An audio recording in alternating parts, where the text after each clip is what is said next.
Hello, I'm Callum from Pop Culture Patter. Hi there, and my name's Barry, and I'm from Wolfmans got Nards, and we're doing a little collaboration today. Yep.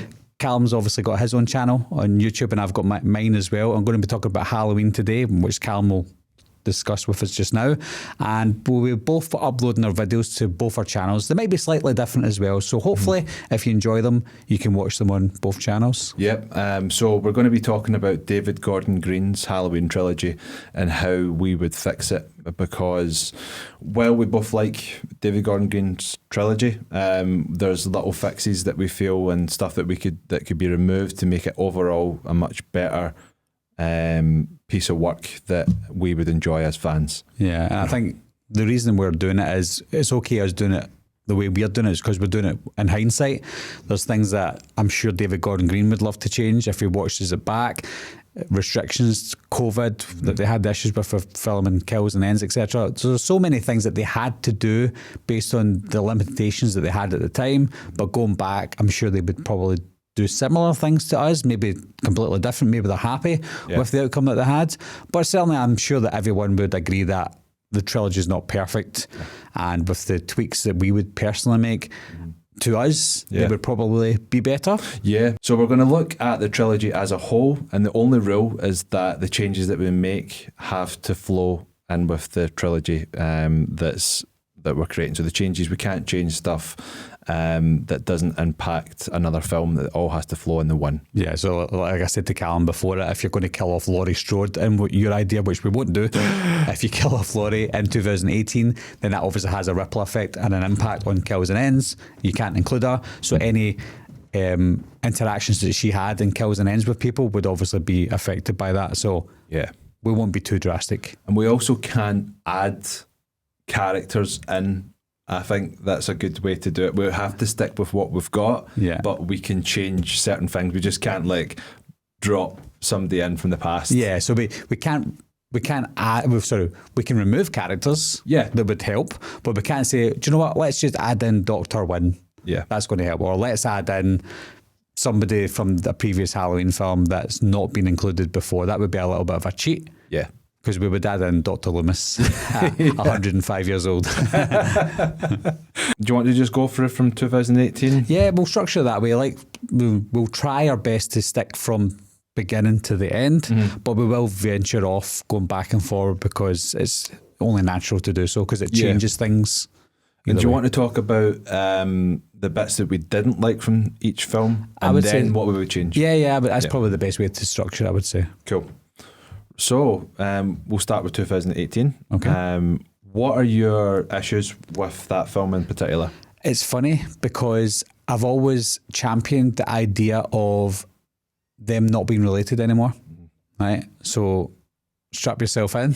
But there's something inside of me that would have liked to have seen them being brother and sister. Right.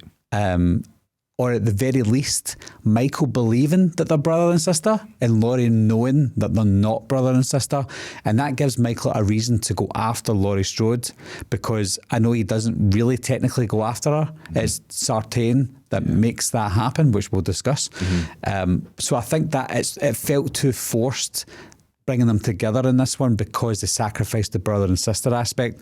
So the idea was good on paper, but I think execution-wise, they could have just made them brother and sister. Yeah, it wasn't hugely necessary to remove that. But we talked earlier. We both liked either way. It worked either way as well. It would work both ways. Yeah. So, any in particular, the issues specifically, because mine is very detailed about for me, Sartain. Yeah. I just wouldn't have that arc because it didn't really serve the story as a whole. It was also a bit unbelievable that a psychiatric doctor who's looks at least 60 years in the profession. I don't know how old he is, but he looked old. It's about 60 odd. So if he's had all that experience and worked under Dr. Loomis, do we believe he really wants to become a killer himself just to learn how it feels? Yeah, it's too unrealistic. For a film that's supposed to be more grounded than the previous films,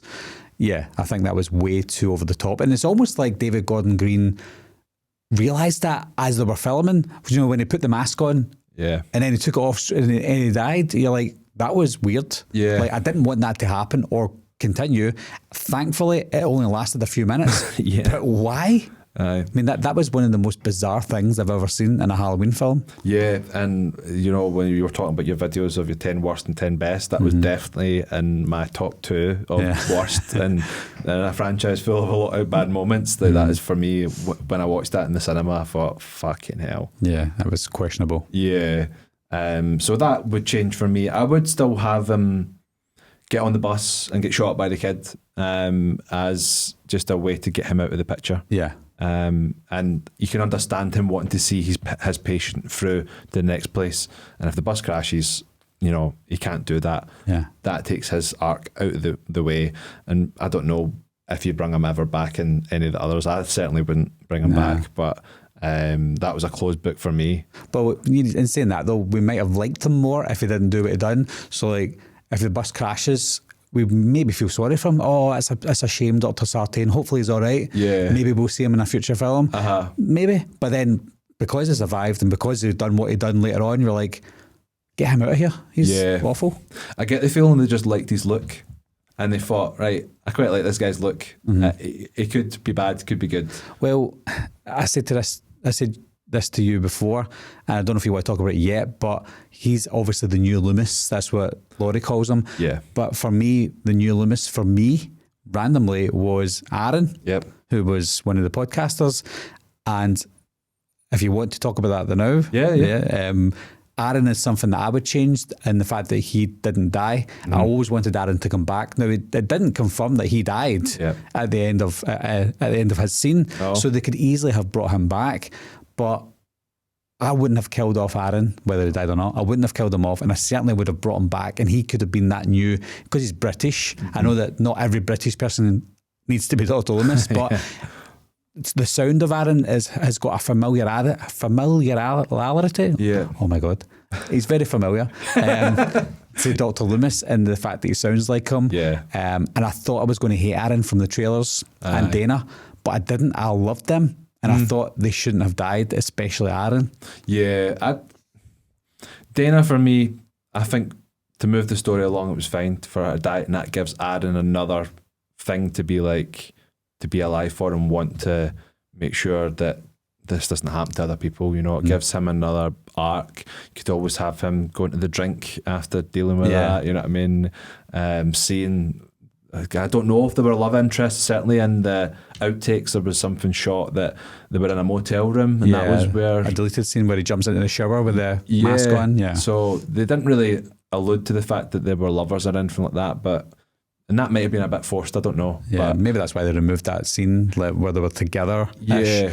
They don't need that in there, so. And in terms of as a whole, 2018 doesn't need a lot of work, I don't think. I don't think so either. I think I rewatched it the other night, and I thought, this is a good movie. If we took the Sartain thing out of it, little tweaks and changes here and there, it would be pretty solid, I would say so, yeah. But even down to the characters, everyone was a good character, apart from Sartain, which he was good to begin with. And he just veered off. But even to the smaller characters, like Ray, Alison's dad.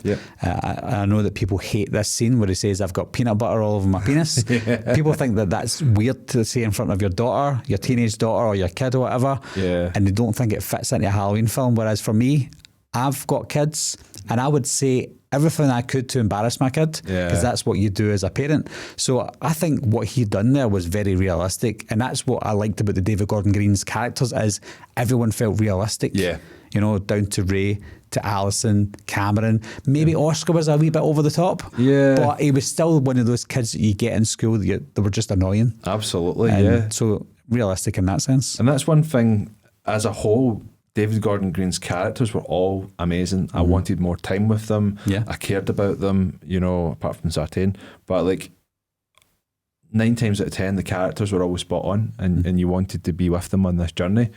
But I would have liked to see a bit more of Dave. I think Dave was, for me, there was just more to do with him, and I felt killing him off camera, while it looked cool when Hawkins is investigating the house, I just kind of thought it's a bit of a waste. But that's a good thing, because you liked him so much, and him dying, and it was a waste. You're like, we could have seen more of it, and if you did want to kill him, give us a detailed kill of it happening, you know. I know.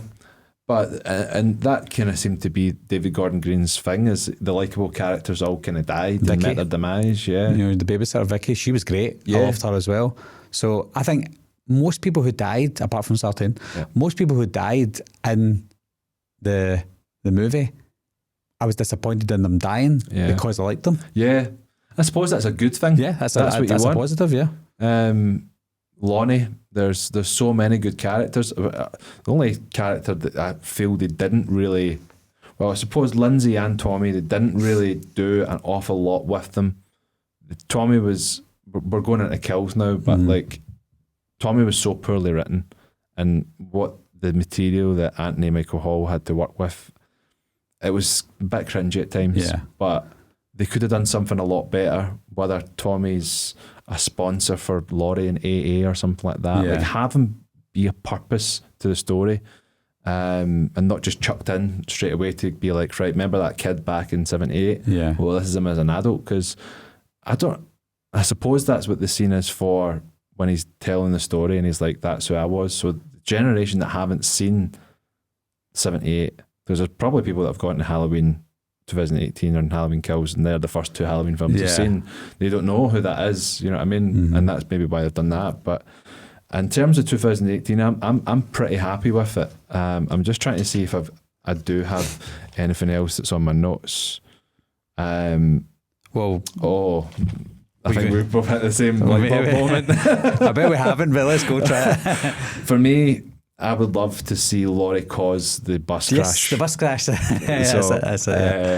I would love to see her involved in that way, with her drinking and heading towards wanting to see Michael off. She thinks, right, I've got a moment to kill him. I'm going to do something reckless. That's where she's at in her head. And then Michael gets away somehow, but I would love it if Michael was in the woods watching Laurie trying to find him. Yeah. I think that would be really cool.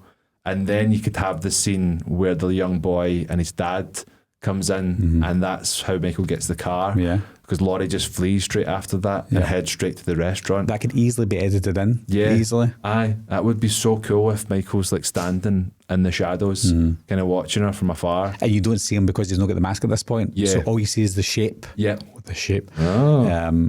And she's like, when she goes to the restaurant, that could still be the same, because she's like, I saw him, the shape. Where did you see him? You saw him in the woods. You know, like she ran away, and she's like, what have I done here? I've caused the bus crash, and now he's escaped. All the material's there. Yeah. You just need to add that scene in, and it's done. It's brilliant. And Karen can be like, oh, she's a fucking drunk. She's always does this. Like, sorry, but still play it the same way as she played it. Exactly the same. I would have Lonnie at that dinner table as well. Yeah. Beside Cameron, as in like the two families getting together. I would have him as a single dad. And that's a wee bit back and forth between Ray and Lonnie. I think that would be good character development for the two of them. And that's our introduction to Lonnie. It wouldn't feel as forced as bringing him into Kills. I'm like, well, where were you in Halloween 2018 when your son was there? Yeah. You know, obviously we're talking in hindsight. Yeah, yes. You know, so everything in this is hindsight. Yes. Knowing what we know. Obviously, they didn't know that back then. So having Lonnie at the dinner table introduces us to Lonnie's character, so that when we see him in Halloween Kills, we're like, there's Lonnie from the dinner table. Yep. And we know him from 78 as well, you know? Yeah, absolutely. Another character that I would throw in would be Corey in 2018. I would have him at high school with Alison, Cameron and Oscar, and just be that kind of lonely, geeky kind of kid that is getting bullied, and you could probably have Cameron and Oscar doing that. Give Cameron the Steve Harrington Stranger Things arc, where he's a fucking dick and you don't want to like him, and then he just becomes lovable throughout, and keep him and have that arc. But in 2018, have him kind of bullying Corey, so that we're introduced to Corey at that stage, and it's not so forced. And it just looks like you're making Cameron look like a bully. You're not actually introducing a character. You know. So I would have that as a wee slight change, and then Alison helping Corey up with the books, and Alison's the only person that's nice to Corey. Yeah, so that I guess I'm at that connection with her. Yeah. Now, personally for me, as much as I like that idea, and I would run with that idea if we're keeping Corey there. Yeah. But my idea with Corey's completely different in Halloween Ends, which is why we'll talk about that when we get to it. Yeah. But if we've got Corey as a character, that's the best time to do it. Bring him into 2018 for definite. But I'll talk more of that soon. Yeah. You know. And Hawkins, for me, I would have in 2018 start with a flashback. I think that would be a good way to be like, right, the last film we saw was 78. Michael disappeared. We're all like, where the fuck is he gone? But you get caught up by, he got arrested. That's a good flashback. It gets everybody introduced to the world again. Haddonfield, it looks great. We all say, I don't think there's anybody that said the flashback looked terrible. That's the best thing everybody's saying, you know. And have that be the introduction, and then lead into what they're doing now. So go into Michael at Smith's Grove, have that the same, and have Aaron and Dana go to meet Laurie. I think that was very, very good to catch you up to the characters, but have the flashback in there just to kind of be like, so that you can have flashbacks at other times. Well, that also, having the flashback to begin with would also give us a good introduction to Hawkins. Yeah. You know, as a young guy saying, oh, okay, so who's this guy? Okay, his name's Hawkins. And now we see Will Patton as the older Hawkins. So now, even though we've only got a 10-minute intro, we already know him. We already know why he's there. Yeah. Whereas we're finding that out in Kills instead of 18. And that's what I thought. When you meet Hawkins for the first time, you think, I should know this guy. Yeah, because he seems like a really decent, prominent guy in the franchise. And I was always thinking, was he a part of the franchise before? I don't remember him. I don't think so. We didn't really have him in it. And I was kind of thinking, the way it was shot, where he's like playing the pinball and it just kind of cuts to him and you see him, and I'm like, this is a reveal. Whereas that would have paid off if you had the flashback at the start of the film. I think it's also because Laurie knows him. It's almost like because Laurie knows him, we're supposed to know him. Yeah. You know, but we don't. But I felt like I did know him because he had a lot of screen presence. Yeah. And I loved him. So I already automatically thought, I know this guy, even though I didn't. He's a great character actor. Yeah, he is. So yeah, I would have that happen, and I would also, we have to think about the change between, if we're taking Sartain out of it, how do we get Hawkins injured so that he's out of the way till Kills, and how do we get Michael to Laurie's house? Do we keep Hawkins out of the way though? You know, we've just confirmed that we don't like Sartain. Yeah. And we love Hawkins. More Hawkins would be better for me. Yeah, true. If you still want to injure him, that's fine. He can get injured anyway, really, you know. Yeah. Not injured to the point where he's almost dead. Because I always thought it was weird that when Hawkins goes into the house, that the babysitters were killed at, the blonde girl. Yeah, Vicky. Michael just walked straight by him. And that kind of pissed me off. I was like, Michael would have killed him where he stood. Like, if that was the old Michael, but like, he just walked by him. Maybe it was the Buster Rhymes Michael. He gets told what to do. But yeah, that could... No, you couldn't injure him then. But I like the fact in Kills that Laurie and Hawkins are both in the hospital together and they're both recovering together, and that forms that bond. I think that needed that. So we need to injure him somehow. So maybe an altercation with Michael. Could be like you just said, when he walked past him, give him a kick to the knee or something, and he's hurt himself. Or just stab him somewhere that you would survive, but puts him out of the game. Yep. And then how do we get Michael to Laurie's house for the finale? Well, yeah, that's when the brother-sister aspect comes in again for me. Yeah. You know, because of the way it played out, Sartain was the instrument for that. Yeah. And he took him there, almost held his hand, because he doesn't know Laurie. But then if we still make it either Laurie and Michael are brother and sister, or, like I said, Michael still believes that that's his sister. Yeah. Then, like, not that he believes it's his sister, it's because it reminds him of Judith Myers. Yeah. And he's like, I've not got you out of my head because you remind me of my sister, and that's why he remembers Laurie, not because he attacked her, but because she always reminds him of Judith. Yeah. So in his head, he believes you're my sister, so I'm going after you. So we don't need anyone to take him there. That's true. He just goes there. Or we could have Alison, because Alison's part of that journey, right? Alison goes through the woods. Yeah, so he follows her through the woods, maybe. And that, that creepy scene where all the bodies that the mannequins, yeah, could have him standing there, and she gets a fright, and like he's chasing her, and just build a bit more intensity. Yeah. Alison gets into the house, goes under again with Karen in the bunker, and then the rest of it plays out the same way. Yeah. You just need to get Michael to Laurie, basically, but he could be chasing Alison, and that could be a way. All that could be added in from footage we've already got again. Yeah. And they've got some deleted and extended scenes where she's running through the woods with the mannequins and stuff. There's some extended scenes with that. Just use that. Yeah. And that could be used to push the story forward rather than giving us the Sartain thing. Easy. And I think that's 2018. I don't think we would change too much about the ending. I think that was... Again, the things that we would change is not drastic. No. There might be some drastic things in kills and ends, but for this one, it's more of a, what's your taste? Yeah. And how you want it to play out. And like we said, the footage that they've got already could be changed and chopped to go with what we're saying. Yeah, so basically what we're asking is if there's anybody that fancies himself as an editor out there, once we've finished recording this, take all the films together and piece them together for us. We'll make a Barry and Callum cut. Easy. Well, I did do my Corey cut for Halloween Ends, taking out all the Michael and keeping Corey. And I've done it the other way around, taking out the Corey and putting in all the Michael. That'd be a short movie. But we're getting ahead of ourselves. Yeah, we are. We are. So, yeah, I loved the scene I spoke about earlier. One of my favourite scenes in the entire franchise is actually Laurie hunting through the house for Michael once she shot his hand, and closing all the doors.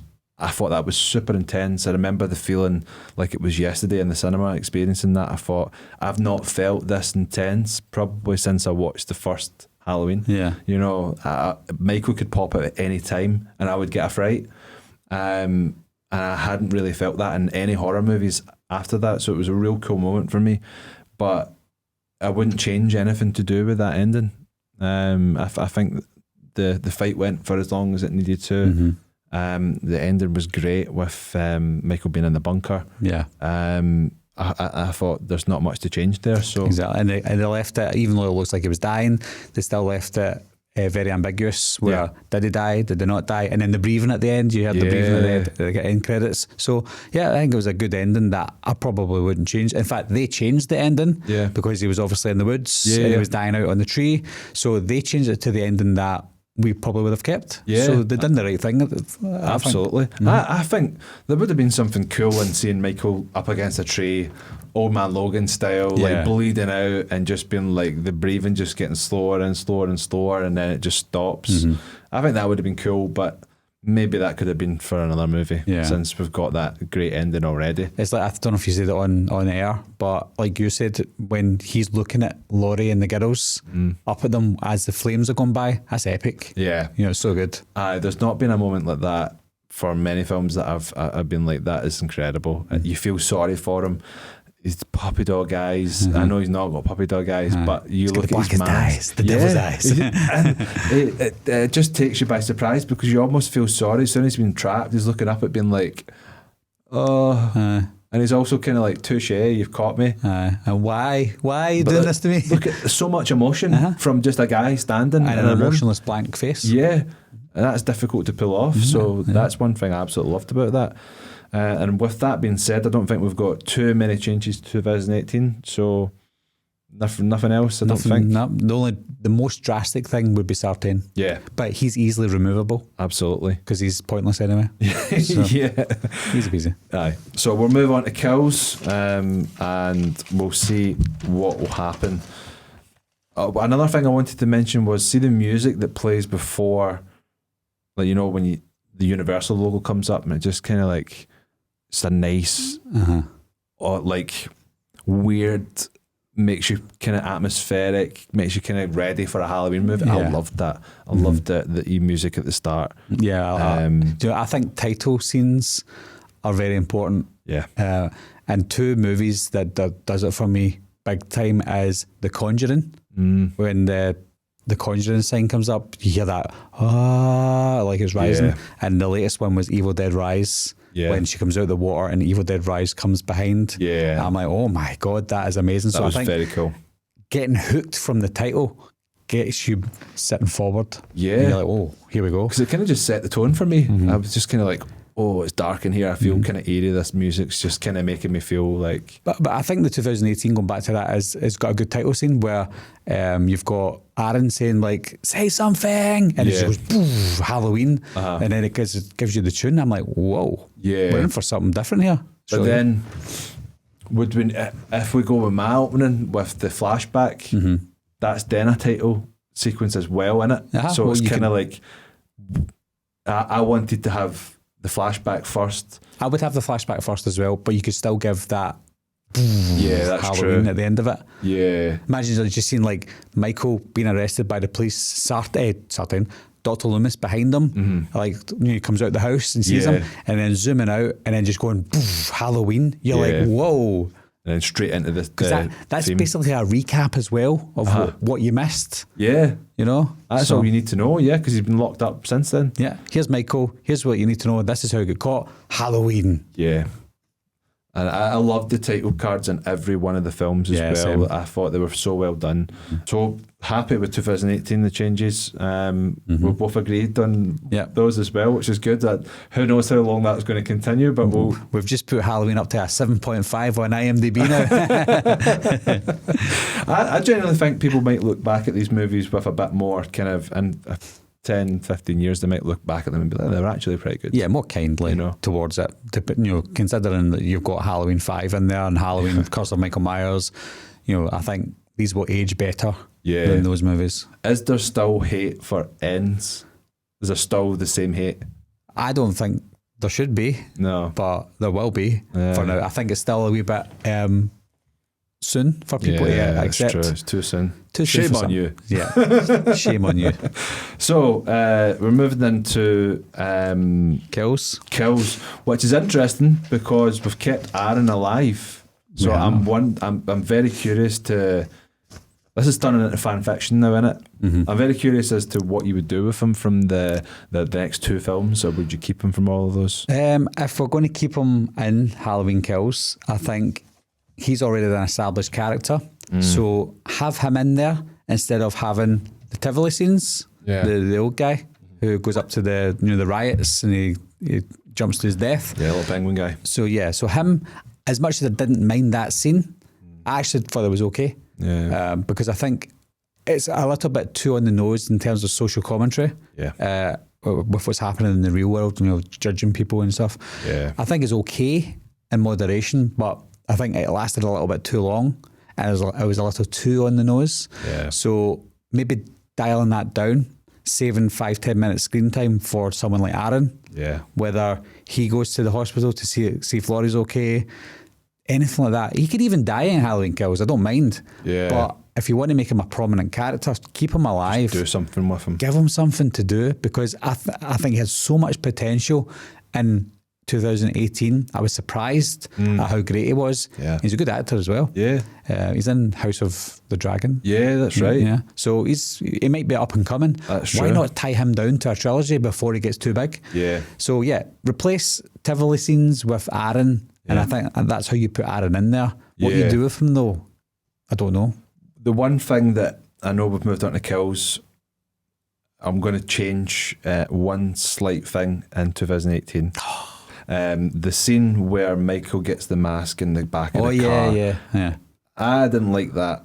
I really didn't like seeing Michael during the day. I know a lot of 78s in the day. I just didn't like it. Looked a bit naff for me where he's closing the boot and he's put the mask on. The first time that you should see Michael in the mask is the tracking shot. In the dark. And in the dark. In the street. When he's going and killing people. And that should be the moment that you see him. Yeah. So that's the only change, and we'll go back to Kills now. Yeah, I mean, I think staying on that for a second, worst comes to worst, if you do have to get the mask for the first time out the trunk or the boot, make it dark. Yeah, make it at night. Make it nighttime. Yeah. Anyway. Kills. Yes, so kills. A lot of my gripes come with the riot atmosphere of like people rioting and being like, evil dies tonight and all that kind of thing. You've even got one woman taking an iron to the fight. Yeah. So I'd have loved to have just seen a bit more of the psychological effects that Michael has on the town in terms of people becoming a bit more reclusive. Haddonfield's almost become a bit of a ghost town. People are fed up of Michael having this over the town, so that's what causes the uproar. But I just didn't like the whole rioting at the hospital scene and that leading into the Tivoli scene. I wasn't a huge fan of that at all, and especially Evil Dies Tonight. I just thought that was very, very cheesy, and I just wanted a bit more.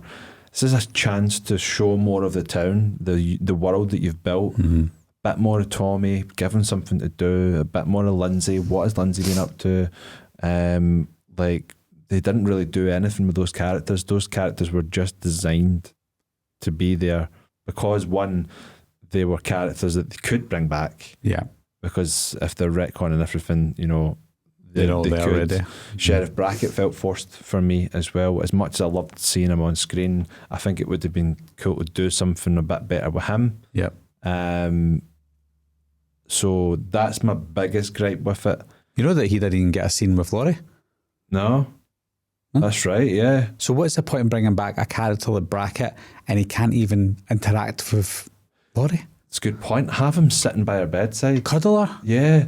You know, do something. They obviously know each other because they still lives in the same town. Yeah. So it's not like she's seen him for the first time in years or anything. No. She knows he exists. He knows she exists. They know they live in the same town.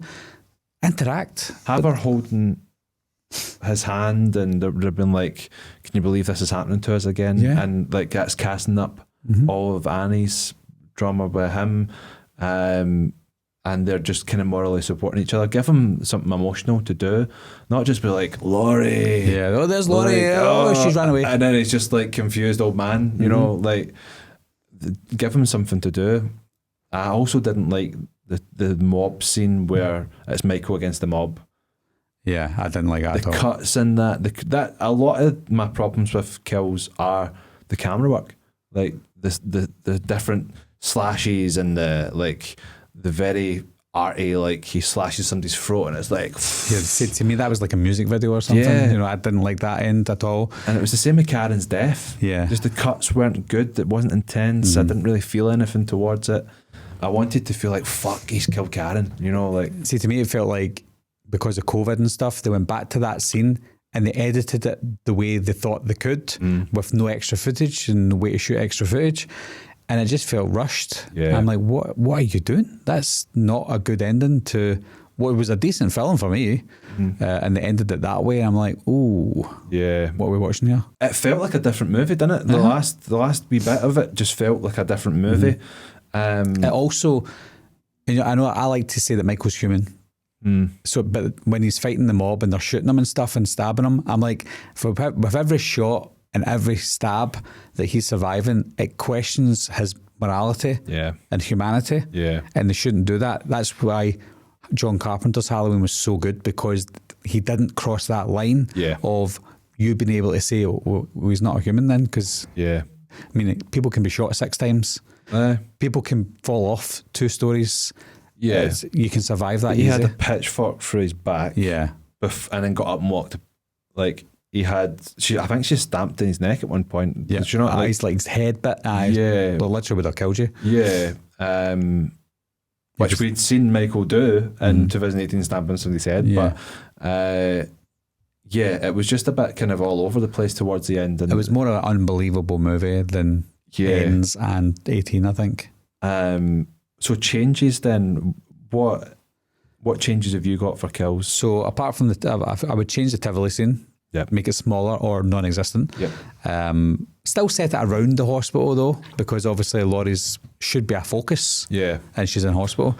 Another one, a big one for me is, will lead on to Ends, right, but it would be to keep Cameron alive. Yeah. Because out of all the characters before Corey was introduced, out of all the characters in these movies, Cameron was the best for me, because he had an arc that we can all relate to.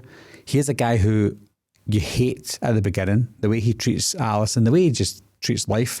He's a dickhead. Yeah. But then there's something about him that he just redeems himself so much in Halloween Kills. Yeah. And one of my favourite characters in the whole franchise.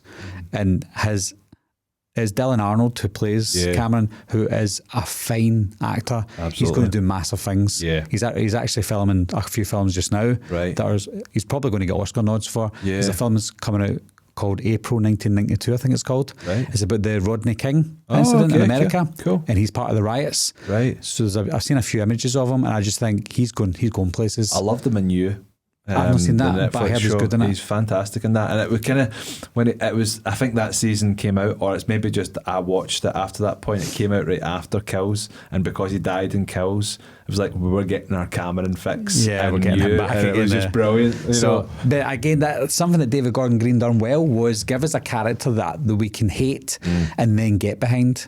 And I think his death was the hardest to take for me, because I really wanted him to survive and do the right thing, but he didn't survive.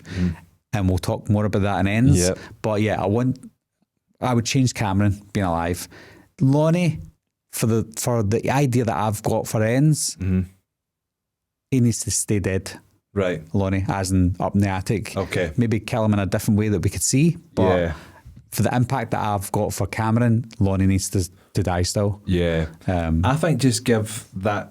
It felt very much he went in the house and straight away died. Yeah. Like, I wanted a bit more tension there. Like, we could have had a bit more of him trying to find Michael. It felt very much like Michael was just standing waiting for him at the door. Yeah. And, that we know that wasn't the case, but it felt. And I know films try to cut stuff like that out because it'll become a bit inflamed but let it breathe. Yeah. It felt like he walked into the house and you're like, okay, this is going to be intense. He's going to try and find Michael. Something's going to happen. And then it's just like Cameron and Alison were just straight into the house after him. So, yeah, have a bit more time with him. I do agree, as much as I love Lonnie, like, I don't mind him staying dead. I also don't mind off-screen deaths, as long as we know the context of the death. Like, I like the death, see the one shot in 2018 where you see the old lady making the sandwich. Oh yeah, that was so good. Walking away and then see Michael picking up a knife and going towards her. We can put in our heads what happened. Yeah. We don't know what happened to Lonnie. Yeah. It looked like to me that if I had to envision it, Michael grabbed him, folded him in two, and stuck him up the loft. Like, there's no context to that whatsoever. So I think, I know, he's just doing housekeeping, really. yeah. Is that why are you climbing up? Did you climb up there? Did he go up the ladder? What happened? Did Michael throw you? I know. I don't know. It's just weird. Even to this day, when I watch it again, I'm like, I still can't see what position his body's in. Yeah. Is it folded or is it just hanging out? It's very strange. And, obviously he did a little bit of that in the original. The body comes hanging down. That was really, really good. I think they just kind of think they need to put that in there, but that's okay. Yeah, but not with Lonnie, because I loved him. Yeah, me too. I like that. They showed up Midnight Mass as well. It's another great TV show. Robert Longstreet, his name is. Yeah, it's always good to see him. Also, more characters that I loved is Big John and Little John. Yeah, they're good. I could easily just watch a sitcom with them too. Yeah. They're just so well written. Their scenes, they chewed up the scenery. It was such a good dynamic. Both two great actors. Again, another off-screen death with Little John. He goes into the room and he's like, Michael, you've come home. But that's a good one because we can kind of figure out what's going to happen here. And then you just hear him screaming. And it was just so good. But yeah, their banter was... I think the best part of their scenes were when Big John or Little John says, I've got this knife. He goes, and I've got this knife. I was like, that's unintentionally funny comedy gold. Yeah. Not forced. It's just natural. I know. It's so good. I would imagine half of those lines that they said were probably improvised. Yeah. Because they're so good and they bounce off each other well. I know. It was so well done. And again, they meet their demise, but I would keep it that way because that's what they were there for. They were there to be other people to kill. Yeah. It's a sequel. They want to ramp up the kills. And it's called Kills. Yeah. But the characters, again, that David Gordon Green writes, they're just great. They're good. You know? I mean, again, apart from Sartain, who started off well, I don't know if there's any badly written characters. No. Well, Tommy, I think Tommy was maybe. But that's maybe it's more dialogue for Tommy, because he was written in a way that he was believable, and he was getting to a point where I was like, right, okay, we can see him going somewhere, until it didn't. Yeah. You know, so I think the script and the dialogue was the worst parts for Tommy. But I think in person, in presence, he was fine. Yeah. You know? He looked exactly what you thought Tommy would look Could like. have looked like, you know, so. And it was good casting. It just did, for me, they just didn't do enough with him.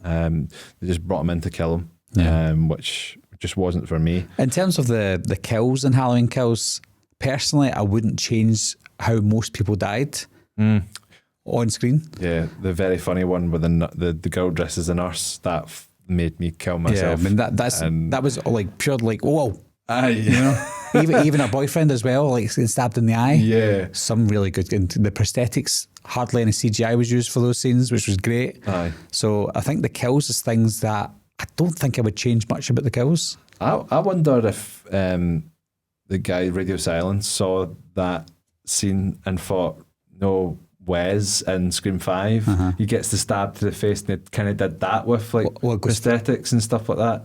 It went through his neck. It goes through like his, does not go through his like. No, it didn't. It went through his neck. Yeah, I was thinking it went through his cheek, but it's the other way around. Yeah. I wonder if they took inspiration from that, thinking it can be done, so let's try it. Yeah. But the kills were all good. I'm trying to think if there's any that I didn't really sit with me. Again, go back to 2018. I felt Ray's death was a bit kind of forced. It wasn't great. The cowbells. Yeah. Not that you would want to see him. I think maybe that's what they've gone for. You don't want to see him getting brutally murdered, like stabbed and like. They missed the trick though. They should have put peanut butter on his trousers as he's dying. He still didn't get it off. Yeah. I got peanut butter off my penis. So good. Classic. I would take away the evil dies tonight as well. Yeah, evil maybe dies. Once, because it wasn't Tommy that started that. That was that wee random lady that started that. Yeah. She says, evil dies tonight. And he's like, that's a good line. I'm going to say that every 5 minutes. So maybe once by someone, not him. Yeah. And I think just the riotous town, I didn't like the whole, I want to see panic that they bring, that Michael brings to the town. Yeah. And I know they were going for that evil infects people. Yeah. And that's kind of the overarching theme. Yeah, metaphorically, but there's ways that you could have made the panic a bit more kind of like, how would people react? They wouldn't riot. No, I think it would be more fearful. It's a small town, so I think the riots felt more rebellious than fearful. Yeah, you know, because they had nothing to fear altogether. So fear would be them scampering, going into their houses, locking their doors, pulling down their blinds. That would be more impactful. Whereas they're all up here rebellion. Let's get our irons out. Let's get our guns out, our golf baseball bat, everything, you know. Yeah. So maybe a small group of people doing that, like Tommy and a couple of the other guys, would be more realistic than the whole town going, evil dies tonight. Yeah. I'm like, what is this, 1666 with the Salem witch trials? It wasn't good at all. And, you know, see when you're talking about people closing their doors in panic, that's where you could have an extra scene or two where Michael was in one of their houses. Yeah. You know, like we saw in the one track with the woman who had it in the neck. Yeah. Marion Song. She was standing looking out a window and you seen the shadow of Michael going behind the building and coming in through the back door. Yeah, that was fantastic. So good. That's when they had time to think about it. Yeah. Whereas in Kills and Ends, it felt more rushed. It did, didn't it? It kind of felt like, we didn't think we were making another two or another one after 2018 and just whatever they got. But that got delayed for 2 years, didn't it? Like, I wonder what they always said. There's not much changed, and of course they're going to say that. Yeah, especially. I wonder how it did change. Yeah, I wonder too, because they've not revealed at what extent. Yeah, it would be good to know. And I wonder if there will be like a David Gordon Green cut. Or if the theatrical is his cut. I think most of it would be his. I think they trusted, because of the success of 18, I think they trusted his judgment. So most of it would have been greenlit for him to go, this is my project. Yeah, that's true. I know. There's not. You would know by now if somebody's made changes. Like you know, Rob Zombie had 3 different versions of 2007. But It'd be like James Cameron, like nobody's going to tell him what to do. yeah, They're going to be like, right, your cut is the cut we're using. yeah, And I think similar to David Gordon Green, we've already made our profit. Do what you need to do. but it should be the way. Oh, it definitely should. Should be the way. If Let they the do it filmmaker well. make the film that they want to make, and 100%. just back them, because that's how you get, like, when studios are involved and stuff like that. When you get that gem that's not cost a lot of money to make, and then it just makes like 20 times its budget, Yeah. and you're like, well, there you go. Yeah. It's because the filmmaker made the film he wanted to make. You then get the creative output to go and do another one, and that's what they tried with Kills and Ends, which didn't really work. Like if you look at Deadpool, that cost $55 million, and it made, was it $760 million or something? Yeah. So they're like, right, okay, we're doing this to part 2. You choose who's playing Cable, and that's what Reynolds done. He's like, I want Josh Brolin, Yeah. and then they got him because they trusted his judgment. And even at that point, he was Thanos. Yeah, So they were like, on you go. don't give a shit. know, We're yeah. taking him. For me, I would incorporate a lot of ends and kills. I would have Michael still escape the same way through the fire, Yeah, but I wouldn't have. I would have him go into hiding and kind of be away for the majority of the movie, and then that gives you more time to be in with Corey. yeah. Have the kind of And this is Corey and Kills. yeah, so that in ends, it's Corey just before he's about to crack. So you don't need to build that up. You've built up through the first and Yeah. second. So you've teased them in the first by just showing them and giving them a little bit of context. Knowing that it exists. Yeah. Then in Halloween Kills, have him kind of struggle with getting. I would have the wee boy die in Kills on the same night as 2018. Yeah, so Michael Spree. Yeah, I would do the same. So the mum and the dad that are going away to the fancy dress party, they're going to the same bar that Tommy, Lindsay, Marion, and all that are at. And that's how they come home early, because they've seen Michael Myers. The town's going into a bit of a panic. Like they're coming home to get their wee boy from being babysat, and then he dies. And that's another fuck me moment, you know what I mean? 'Cause- They're coming home to say to Corey, like, you better go home, Corey. Michael Myers is on the loose. Yeah. But as they open the door, yeah. And that then leads into like Corey being bullied further, and people being like, he's the baby killer and all that. You're just like Michael Myers and blah blah blah, and just people. well, this might be a little far-fetched, but can you imagine that Michael is out there killing people, so that wee boy's parents come back to tell Corey to go home, but before they get in the house, he already dies, and Corey does a runner. Right. So they come into the house and they see their boy dead, Yeah. and think Michael's done it and not Corey, and Corey's felt guilty and ran away. Yeah, that could be a good shout as well. That would change the whole aspect of everything, but that would be interesting as well. Yeah, that could be good. And I was kind of just thinking, like, have Michael escape, but nobody knows that he's escaped You're right. until much later on. Aye, okay. Like Hawkins will find out or something. But Hawkins is in hospital as well.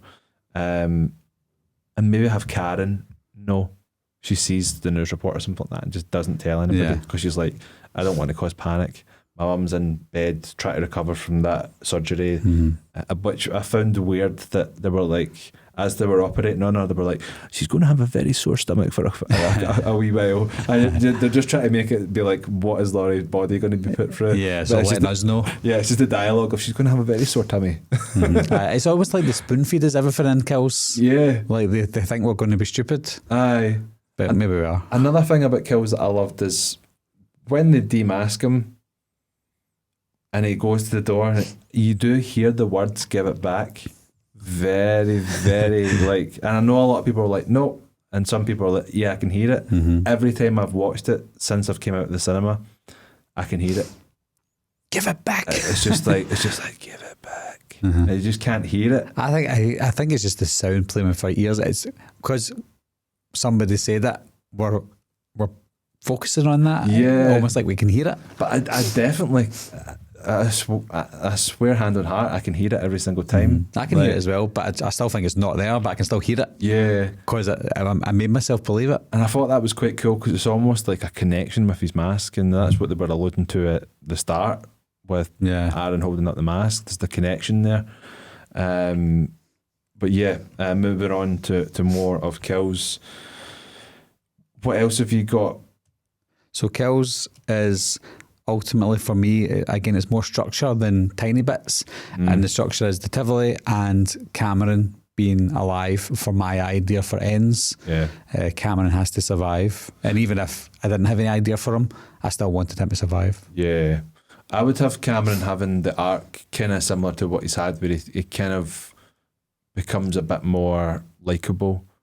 But then there's a love triangle between Corey, Cameron and Alison, because Alison's like, you just kissed a girl at a party, blah blah blah. And now I'm going to kiss Corey. She's now like using Corey to make Cameron jealous, but at the same time, like they're building that connection with Corey that when you come to ends, she fully goes with. Yeah, and that plants that little seed, and then it's all about like Cameron struggling with that. He maybe takes it out on Corey a wee bit, but he's also kind of like, I can't really do this. I would just have something in that, just because I just think in ends it's too forced with Corey. Just his story's just completely like put into one movie. I just little teases and breadcrumbs over the two movies, and then the time jump happens and ends. So that you've got Corey that where we get him towards the middle of ends, and pick up from there. Yeah. But in terms of kills, I've kind of spoke about the things that I didn't like about it and what I would change. Is there anything else you've got from it? No, surprisingly, I think Kills is quite a complete film. A few minor changes. I think I would change less of Kills than I would of 18. Right. I don't say it doesn't mean I like Kills better. Yeah. I just think because Kills is more about the kills, and it focuses less on dialogue, and more on the action. Then I think they couldn't go too wrong. And where the action happened was great. You know, the firefighter scenes and stuff. So I think the Kills is quite a complete film for me because it bridges a gap between ends and 18. It just serves as a middleman for the trilogy. So there's not much you can go wrong because whatever you do possibly wrong, you'll fix in ends anyway, or you think at least you should. So I think Kills is I like it. Yeah, when I rewatched it again, it always annoyed me with the mob, with the cuts on the mob fighting Michael and Karen's death, the cuts on all of that. I feel like Karen's death could have just been done a wee bit better and not so psycho cuts. Yeah, and that was nuts. Like I'd just like that to have been a bit more like fuck. Yeah, even Killer at the staircase when Alison was there, broken her leg. When she puts the fork into Michael, maybe Michael can turn around and just kill kill Karen there, rather than doing the whole psycho cut. Yeah, I think it's quite impactful, and the place takes place where it does. In the bedroom, and he's looking out the window, and it's kind of just like, right, I'm coming for you now. I've killed your daughter, kind of thing. Like it's like him getting a wee bit of a one up on Laurie, but then you're kind of making it tit for tat, aren't you? But again, in hindsight, he doesn't know. In hindsight, he's looking out the window. When we first watched Halloween Kills, like he's looking out the window. This is going to mean so much. Yeah, and it doesn't. I know. So in hindsight, knowing that now, I wouldn't have him looking out the window if they weren't intending to use that as any sort of reason. Yeah, because people were, when you saw the radio tower and ends, everybody was going off their nut. I know, like who's looking over there? Yeah, that's what he's looking at. It's giving him radiation. That's what's making him a psycho and all that. And I was like, I doubt they're going to do anything with the radio tower, and they didn't. They didn't. Like they had the radio DJ there, but that was about it. So yeah, other than that, that's us moved on to ends. So this is probably going to take a bit more of the time in terms of it's probably one movie that we both want to change the most. I would say so, yeah. So where do you want to start with ends? Well, there's two versions of ends that I wouldn't mind seeing, and that involves your idea with Corey being involved in 18 kills and ends, and I would have it instead of the band geeks in this, don't have them in it at all, but that would obviously take away some things that we like. Yeah. But if you remove the band geeks and make the bully Cameron still, then Corey could snap at Cameron instead of the band geeks. So we've got two characters that have been built up through the movies, and it comes to a big tension in the third one. So that would make more sense. Yeah. If we're keeping Corey there. But another story, Corey's story, another story that I would think of, and I've mentioned it before, is not having Corey at all. He doesn't exist. Right. And instead of Corey, we've got Cameron. So Cameron in the first one is a dick. Yeah. In the second one, he redeems himself and he's a hero. Yeah. But his dad dies. Yeah. And because his dad dies and he's went through all that trauma, he's went through probably just as much trauma as Corey did at the start of Ends. Yeah. Maybe more. He then snaps. He's the new Corey. So we already have that established character from 18 kills and now Ends. We've got Cameron who survived. He can't deal with it. Michael's went missing. He killed his dad. He's going nuts, blah, blah, blah. And he's the one that snaps. Yeah. And he becomes the new Michael Myers. Yeah. My only problem is that I just, now that I've seen Corey and the vulnerability it brings to that, like, with Cameron being a dick in the first one and then being good in the second one, is it too much to be like, he can turn evil? But I get what you mean. I would play with our emotions because we're going through that journey with Cameron. Yeah. Seeing him being an arsehole, then seeing him being a good guy, and then he's obviously all of a sudden turned bad. But like, what are we thinking here? What's happening with Cameron? I don't want him to do this. Yeah. I guess you could always just push him with that love triangle, because in Ends I was planning to go with Alison going towards Corey because, you know, she's kind of done with Cameron. And I was saying to you before we started recording, I'm not finalised on what I think my ending would be with that. Yeah. I think for me, Ends will still end the same way. But Corey's arc is just slightly tweaked to the point where he leads the cop, the Mulaney. Fuck the Mulaney's, by the way. You know, With Doyle rules. Sorry, that was that's exactly Billy what Madison. I was thinking. I think that's why they put it in there. Like, we need to have the big fans of Billy Madison. With Doyle rules. I just think of that film every time I see them. I know, but she leads the Mulaney cop into he leads the Mulaney cop into the sewer. Michael has been hibernating there for a while, so similar. Keep that similar. Have him kill the cop and Corey get away. So almost Corey loses his life. He escapes. He then kills the hobo the same way as he does. And then that leads Michael to go after Corey now. So Michael's always 2 steps behind Corey. Corey's away. He's now got this clown mask persona. I think that was quite cool. And he is going on that downward spiral, not necessarily going down the infected route or the transferring of evil. He's just starting to become that naturally because nobody's been nice to him. Alison's the only one that he's been nice to, so he's of course going to try and pursue that. But also Alison becomes his Laurie. Yeah. And he goes to, I'm torn. I think he kills the DJ because the DJ fucks them about. Yeah. That explains why he did that, and it's a kill. But then Dr. Mathis's house, I think both Michael and Corey are both coming to the same point. Michael kills the nurse and Corey kills the Dr. Mathis, and then there's that glass in between the two rooms, and they just have a stare off as if like, I'm the young buck, I'm coming after your title. Yeah. And he's like, you're 2 steps ahead of me, I'm coming for you.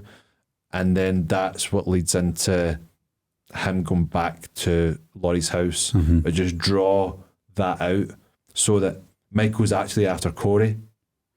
Yeah. He's not after anybody else. And that he leads them unintentionally to Yeah. Alison or Laurie and stuff. Exactly. And then when obviously they're in Laurie's house, don't make that so quick. Yeah, definitely. Build it up. So you'll have the scene where she's away up the stairs to go and try, and you think she's going to kill herself. And I generally, see when I heard the gunshot go off, Yeah. I thought, fuck. I was like, yes. I was just like, they've not just killed her off like that.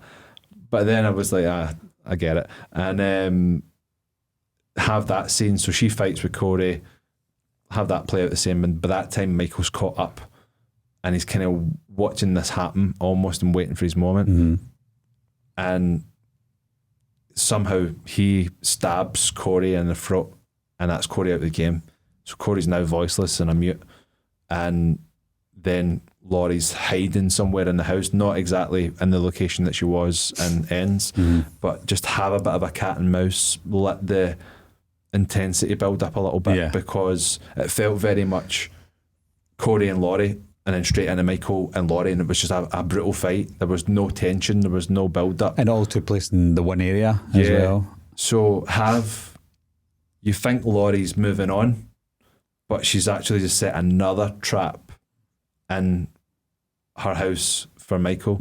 So she's not lost that. Because I felt they kind of made her back to Laurie in the original. You know, they built her up as Sarah Connor. She's always going to have that in her. But then they were like, no, we'll try and make you Laurie again. So that's what I want to talk about as well. The whole attitude, not just with Laurie, but the whole town. Yeah. You know, the town didn't look like Haddonfield anymore. No.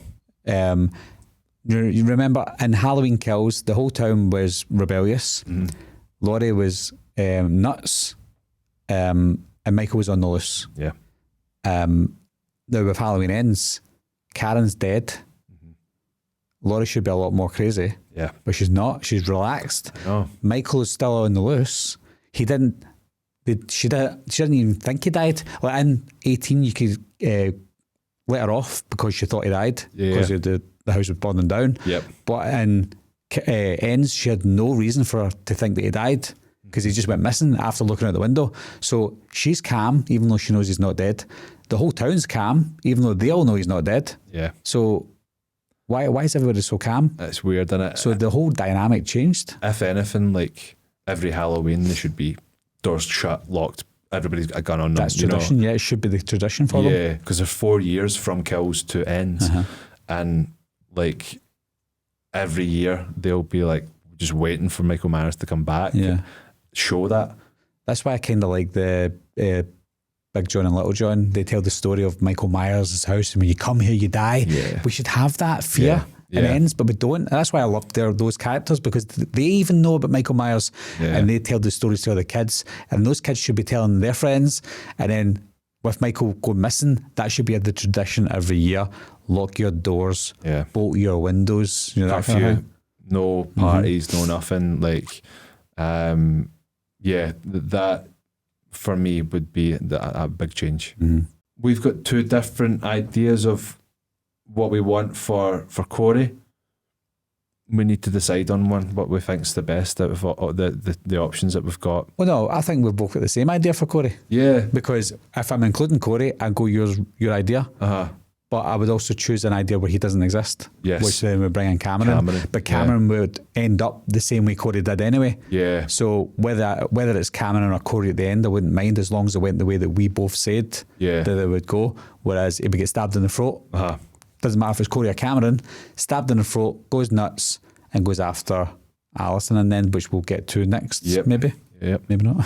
and that's your in for another Halloween movie. Another decade or two. Yeah. And you've got a young actor. It doesn't necessarily need to be Cameron, because well, maybe it would be, because he wouldn't take over the Michael Myers mask. It's a weird one, because you're like, what would he go with the same kind of mask as Corey, and then that becomes a character, or does he just take Myers' mask? I don't know. Well, that's it, because he obviously had the Myers mask at one point, whether it's Corey or Cameron. Yeah. Let's just go with Corey, because that's who it was. He had the mask, but obviously Michael took it back.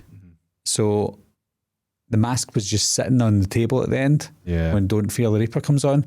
So there's nothing stopping him from getting that mask and going away with it and disappearing. And the only reason he disappears is not because he's scared of Laurie, it's because he's going after Alison, who's going to be in a different town. So that would be leading on to another movie that wouldn't be set in Haddonfield. Because Haddonfield is a character in itself. So you're taking that risk of leaving Haddonfield. But as we've seen in Halloween Ends, Haddonfield didn't really need to be there because it didn't look like Haddonfield. No. It's a completely different place now. Yeah, and I think it's a good ending because you're closing the chapter on the Michael Myers Versus Laurie Laurie Strode Strode. saga. You give Laurie Strode her happy ending, getting on with Hawkins. They become an item, and then that's her happy ending. She gets her day in the sun, and then focuses on Alison. And I think it's quite cool that if Michael, stabs Corey in the throat, he becomes a mute.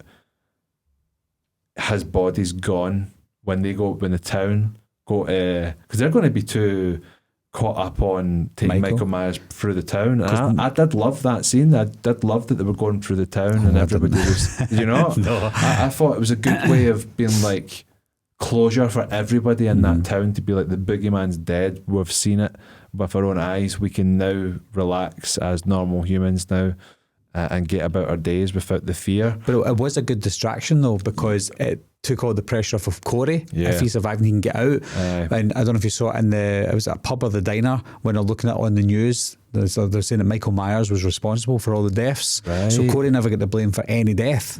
So he was innocent as far as everybody else is concerned. So if he disappears and leaves, nobody's going to be looking for him. Because he's innocent. I didn't spot that. That's quite cool. So it's a nice touch. Michael's responsible for it all, as far as the news was concerned. That's a nice touch. I never saw that. They didn't want, even Laurie and Alison went with that.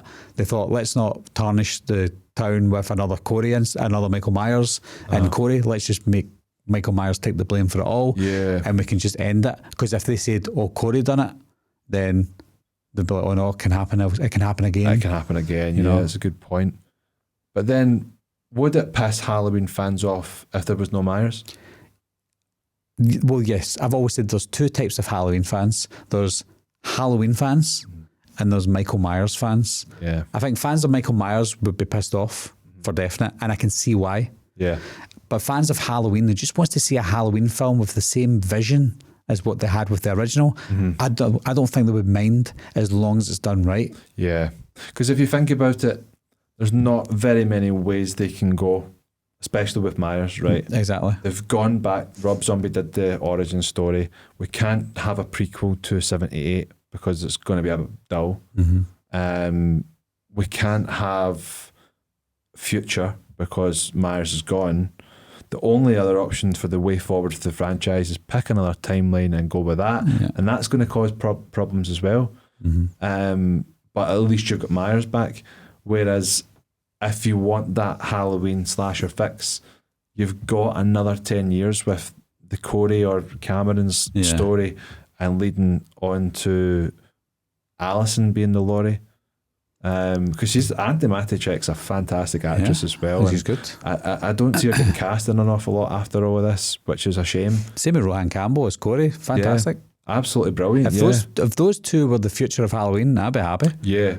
But you're saying going back to other timelines, and another issue we have is you can change the actor for Michael Myers all the time, but you can't change the actors for people who were already in those roles. So let's say we do a sequel to Halloween 4.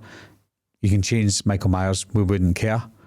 But Dr. Loomis would have to be involved in Halloween 5 or this new Halloween 5. So if you get somebody else to play him, people would just say, but he's not Donald Pleasance. I know, and that's it.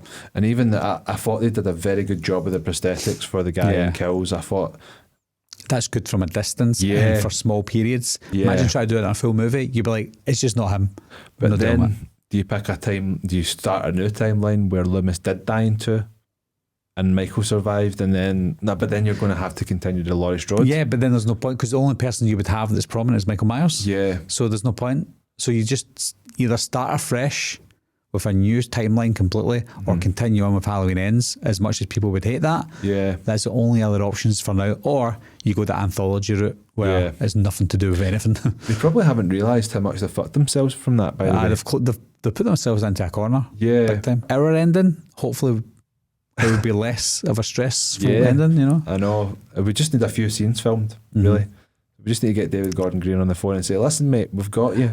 Watch this video first and then think about it. I know. Could you imagine if David Gordon Green watched this? You know what I mean? I would say there's a much better chance on your channel, like, that some of these guys, you said Christopher Nelson watches my channel. Like, even if he saw it, went, here's two guys for Scotland who have just cracked it. But no, it's done. And I think for me, I was having this question with myself when I was doing this, the prep for this video.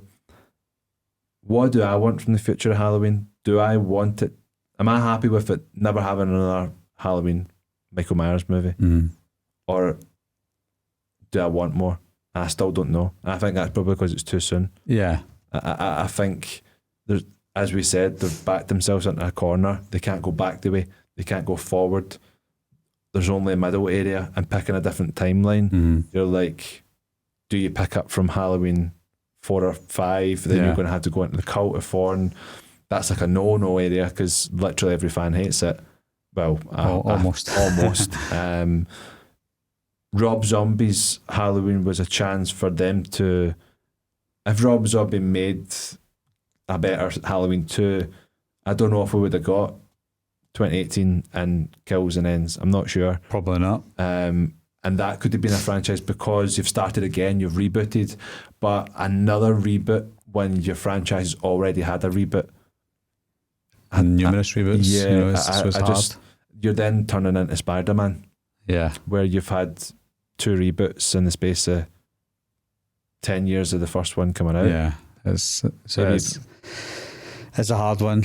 So, yeah, everybody's going to have their opinions of what they want, but for me, I'm okay with not having a Halloween movie. See, I'm a bit selfish for 2 reasons. One, I just love to watch Halloween films. Yeah. And I'd like to see another Halloween film to see how it goes. It could be bad, but that's the chance I'm willing to take. And also, with another Halloween film being announced, if it is, then I get to do more content on my channel. That's true. That's very true. So yeah, and more people would obviously watch. So, and also, could they just be like, we're just making another Halloween movie. It's going to have Michael Myers in it, but it's not going to have any tie to any movie. And we're just going to make a Michael Myers movie. Like they done in Friday the 13th, 2009. Yeah, that was a great movie. That's literally a remake, but it could be a reboot. It could be a reimagining. It could be anything. It was just a Friday the 13th movie. Yeah. That's why I loved it. I loved it as well. So good. I absolutely loved the Friday the 13th remake. But they can do that. They can do that with Halloween. They can do a James Bond Halloween where every 3 or 4 films, they give us a story arc and it finishes, Michael dies, and then they start again, give us another story with somebody else that's getting chased by Michael dies, maybe doesn't, and then they start again. Yeah. Simple as that. That's true. And if people want the Laurie Strode saga, they've already got it. Exactly. You know what I mean? If people want to pick a time, because everybody will have their favourite timeline, you know. I've got my favourite. I don't even think I've ever asked you your favourite timeline. I would say 1:18 Kills and Ends. Is it? I just think overall they're the most rewatchable. Right. They are. Whereas Halloween 1 and 2, the original Halloween and Halloween 2 are my favourite. They're 2 that I just constantly watch. Like at Halloween, they're part of my 2 favourite movies. I know they're a lot different from each other, but I just love 1 and 2. If it ended at 1 and 2, that would be my favourite timeline, you know. Which I suppose it could be. Well, yeah, you can. That's what I've got actually an upcoming video, and maybe out before this, about timelines. But you can choose your timeline, really. Yeah. You know, my timeline, my preferred timeline is Halloween 1, Halloween 2, and Halloween H2O. That's right. And it ends, and that's it. Yeah. Because that's so simple, and it's got the biggest impact for me because 20 years, they come face to face after 20 years, and then it's done. Yeah. I didn't even think of that. Yeah. Halloween 1, 2, and H2O. Yeah, I would probably say the same. H2O, I think, could be a lot better as well. I know you're a huge fan of it, but for me, it could be a wee bit better. I think the only thing they could do with H2O is make it longer. Yeah. Because it's short. Aye. I would agree with that. Yeah, a bit more. So much more they could have done with it. But we have managed to come together with a plan of David Gordon Green's Halloween trilogy. Is there anything else before we finish up that we would change, or that? No, I think we're both, and not just us two, I think a lot. The majority, I would say, I'm confident to say the majority would change probably similar, if not identically the same things that we're changing. Yeah. Because I think the beef that people have with each movie is the same as ours. Like, the biggest issue in 18 is Sartain. Yeah. The biggest issue in Kills is probably maybe the town folk and Tivoli scene. Yeah. And Ends is the rushed aspect of Corey, and obviously the randomness of the movie, you know, like it completely feels different to the other two films. Would you still have, as much as I hate the scene of the mob versus Michael, would you still have that scene? But if it was shot in a better way, it wasn't so kind of music video, like, would you still have that? I would still have it, yeah, because if the mob are going to be rebellious, they're going to have to be looking for Michael, and if they find them, set it in an alleyway, set it with not the whole mob, maybe give it 3 or 4 people fighting Michael, and not making it too extreme with Michael being shot and stuff. Yeah. I always thought as well, maybe the town should have killed the Penguin character. Tivoli? Yeah.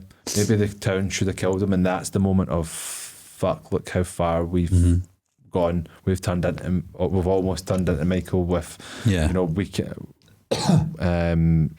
that could be an interesting way. I know they are responsible, but if they got their hands on him, that's kind of what I was waiting for, just them to trample him and just kill him.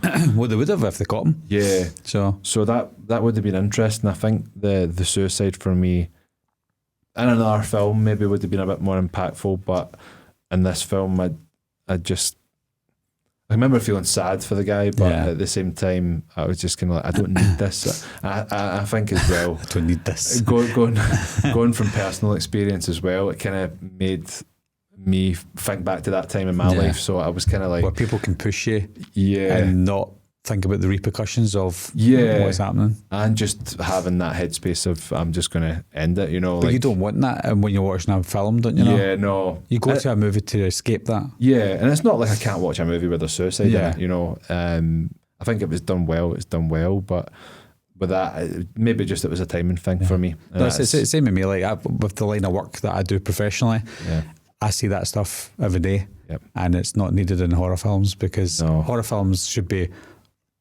I know you want a realistic horror film, but you want an unrealistic scenario. And a realistic scenario, it's hard to explain, but you want to escape the real world. And that was more real world social commentary than anything. Aye, and that's my biggest argument with film in general. It's just, you don't want politics involved, because you can switch on your TV and get politics within 2 seconds. I want to go to a movie to sit down.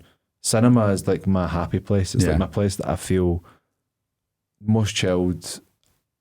I love that I can have a big bag of sweets and a big ice fizzy drink or something like that, or a nice blast or whatever you call them, and just sit and enjoy a movie and switch off for an hour and a half to 2 hours. And that's what cinema's supposed to be. I know that they say that, but we need to include these in movies because this is how people will get to see it. Well, if people are that interested, they will do what you say. They'll watch the news. If they don't want to watch the news, they don't want to know about social commentary, they don't want to know about politics, they want to watch movies to escape.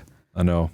And that's what Halloween movies do for me. Yeah, and all horror movies kind of like they're like the comfort movie almost. Absolutely. Because they can just switch off and be like, oh wow, like. But yeah, I think we've done a good job of breaking down each movie and what we would change. Considering I was 80% my notes. I was like, I've got 80% of what I think. I just haven't figured out that little bit. Well, the other 20% could be the comments section. That's very true. So turning it to you guys. I get a lot of ideas and inspiration from the comments as well, which is good. So if you guys think there's anything that we should have not changed, or if there's something that we missed that you think would have been good to change and would have benefited any of the films, then leave those comments down below. Because I think we'll get good discussions with people that would say, well, I would do this and I would do that. And I would be like, do you know what? That's a good idea. Yeah, I would do absolutely. this and that. So it's We didn't think of it. So, please let us know. And we'd appreciate any response. And did you like what we had to say? Yeah. And what is your say? So, yeah, thank you very much for listening and watching. I really appreciate it. I know Barry does as well. But can we please just get Barry to 50,000 subscribers ASAP? But that's all right. Let's subscribe to Callum as well. Though Callum's obviously just new at the YouTube stuff.